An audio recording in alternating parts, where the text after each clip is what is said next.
It's Ty Crandall with Credit Suite, and in this video, we're going to talk about how you can improve your fundability to have the best chance of getting approved for business credit and financing to grow your company. So look, lenders, vendors, credit issuers, they all get nervous when they see a new business. So you need to give them reassurance, no matter how old or new your business is, by making sure that you're setting up your fundability of the business. Now, company fundability will reassure clients, prospects, as well as lenders, credit issuers, and it should make you, the owner, get serious if you aren't already about the credibility of your business. So when we talk about business fundability, what this really means is that you've got a reputable business on your hands, not just a hobby. And this is what lenders and credit issuers are looking for. Look, they don't know if a business is just a dream that somebody has or a really well-established business. So what happens is lenders and credit issuers have this set of criteria they're looking at to determine how credible or how fundable your business is. The great news is if you understand and know this criteria and meet these criteria that they have,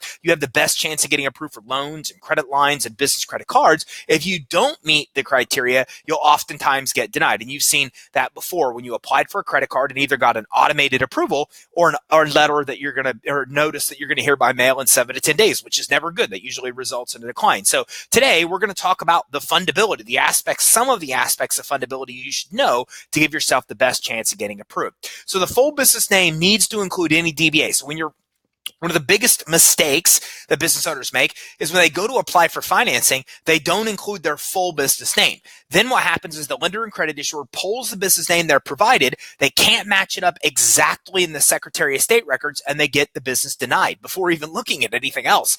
So any name you use on a business application must be exactly spelled correctly, the right name, and it must include any DBA filings that you have. You want to ensure your name is exactly the same on all of your documents, your licenses, your bank statements, online listings. Congruency is really big. One of the biggest reasons that loans get denied is because they think that the application is fraudulent.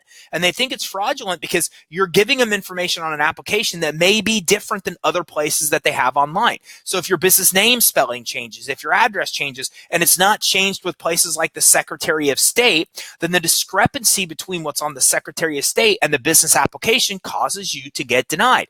So you got to make sure that your business name, your address, your phone number is congruent everywhere it's listed online, as well as your corporation papers with the Secretary of State, licenses, bank statements, everywhere.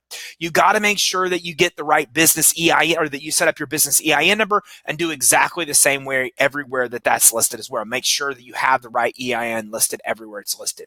You need to get a business phone number. You cannot use a mobile phone or a home phone on a business application. The way that it works is lenders have a process that the minute you enter your phone number, their systems automatically tell them what type of phone number it is. It's either a mobile phone or a home phone or a business phone. So, or it could be, Google voice over IP or a voice over IP number, which voice over IP works fine.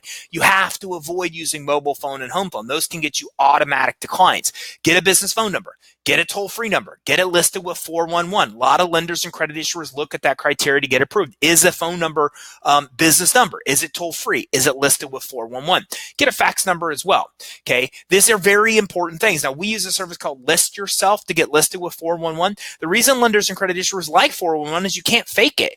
You can't just go list your own business with 411. Usually 411 picks you up by you being listed with Google and Bing and Yahoo and all those places. You can shortcut the process by using a service like List Yourself. So these items are really essential to get approved for initial business credit and to have any chance of getting approved for funding as well. Now, when it comes to address, they're going to want to see a real brick and mortar building, a physical business address. It really shouldn't be a home address. Here's the order of events you want to choose, or order you should choose, I guess I should say.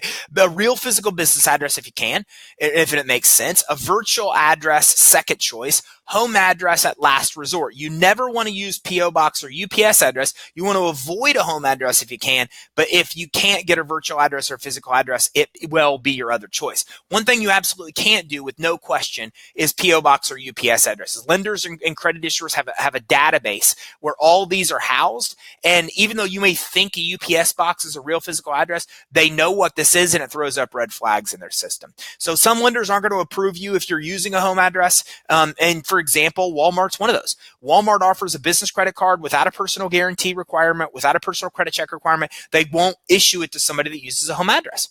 So again, that's just one source, but a lot of sources will still approve you the home address, but they won't approve you if you're using a PO box or UPS address. For virtual addresses I talked about, you could try Alliance. Alliance Virtual Offices is who we use. So again, it's all about fundability. We see so many people get denied for financing. We fix some of these things. They then move forward and get approved. So for more information on fundability, more information on the criteria you must meet to get approved for loans and credit cards, visit us online, creditsuite.com. The top right of our page, you'll find our social media channels, and we've got hundreds of videos on YouTube that talk about topics like this. Plus, we go live on our podcast weekly, or we have released podcast episodes weekly. We're live on Facebook and YouTube. There's so much great information about improving your fundability, building your business credit, and getting credit lines and credit cards, or getting credit lines and loans that you can get from our social media channels. If you have any questions about getting money for your business, give us a ring, 877-600-2487. That's 877-600-2487, or email us at info@creditsuite.com.